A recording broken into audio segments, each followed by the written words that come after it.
In this video, we're going to continue to look at what Jesus says in his Sermon on the Mount. And Jesus has been talking in this sermon about true righteousness. He's talking about different things that people have been taught. A lot of these things from the law they've been taught are good in and of themselves, but people aren't truly fulfilling the intent of the law, and so he's really correcting them here and showing them what true righteousness looks like. It's a contrast to the scribes and Pharisees, who they appeared righteous to people, but in reality they weren't really following God's will. And they had the law, but they didn't use the law rightly. In this section, he talks about oaths. He says, "Again, you have heard that it was said to those of old, 'You shall not swear falsely, but shall perform to the Lord what you have sworn.' But I say to you, do not take an oath at all, either by heaven, for it is the throne of God, or by the earth, for it is his footstool, or by Jerusalem, for it is the city of the great King. And do not take an oath by your head, for you cannot make one hair white or black. Let what you say simply be yes or no. Anything more than this comes from evil." Now, Jesus' teaching here does echo what is given in the Old Testament. In Leviticus 19:12, it says, "You shall not swear by my name falsely, and so profane the name of your God. I am the Lord." Right before that, it said, "You shall not lie to one another." So the reason that people do take oaths is because they want to show that they're telling the truth. Jesus here is saying you should be someone who tells the truth all the time. When you say yes, it should mean yes. When you say no, it should mean no. And this is actually echoed by James, the brother of Jesus. In James 5, verse 12, he says almost the same thing as Jesus here.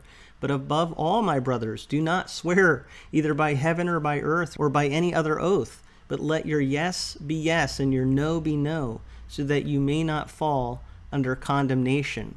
So both Jesus and then James following him are teaching that Christians are to be truth tellers. We are to be people who, when we speak truthfully. This is true righteousness, but you may have noticed that humans have a problem with telling the truth. We, as humans, in reality, are liars, and there have been studies done to show that humans lie all the time. It's really part of our nature, or what the Bible tells us, it's our sinful nature. So Jesus is correcting that. And one of the ways that we show just how our nature is that we will actually make loopholes for lying. And that's what the Pharisees did. Jesus was teaching about the scribes and the Pharisees in Matthew 23. Jesus said to the crowds and to his disciples, "The scribes and the Pharisees sit in Moses' seat. So do and observe whatever they tell you, but not the works they do, for they preach but do not practice." So again, the scribes, the Pharisees, they were people who looked very presentable. They looked like they were doing righteous things, but in reality, they weren't fulfilling what God wants. And one of the ways that this came out is that they were not truthful people. They had loopholes for lying, and it had to do with oaths. He actually says this here. He brings this out in Matthew 23:16, he says, "Woe to you, blind guides, who say, 'If anyone swears by the temple, it is nothing. But if anyone swears by the gold of the temple, he is bound by his oath.' You blind fools, for which is greater, the gold or the temple that has made the gold sacred? And you say, if anyone swears by the altar, it is nothing. But if anyone swears by the gift that is on the altar, he is bound by his oath. You blind men, for which is greater, the gift or the altar that makes the gift sacred? So whoever swears by the altar swears by it and by everything on it. And whoever swears by the temple swears by it and by him who dwells in it. And whoever swears by heaven swears by the throne of God and by him who sits upon it." Jesus is really teaching that there are no loopholes for lying. So Jesus is really bringing out the intent of the law. Remember, the Leviticus 19 said, "You shall not lie to one another. You shall not swear by my name falsely, and so profane the name of your God." Sadly, though, the religious people of Jesus' time, in many ways, were profaning the name of God. They were creating these loopholes for being dishonest. So the application for us is very clear.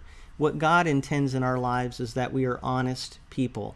And you know that honesty is something that is so important, integral to the fabric of society.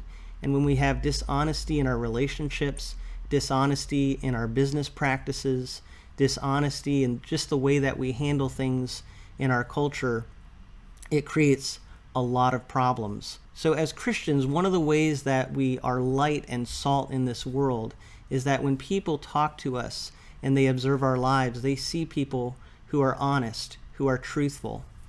That is what Jesus desires, and I hope that is what people will see in us if we have put our trust in him and if we're following Jesus. The people of this world should see that Christians are people of honesty. So those are some more thoughts from the Sermon on the Mount. I hope that this was edifying and helpful to you, but thank you so much for taking some time to listen to some of my thoughts brought to you from A Frisch Perspective.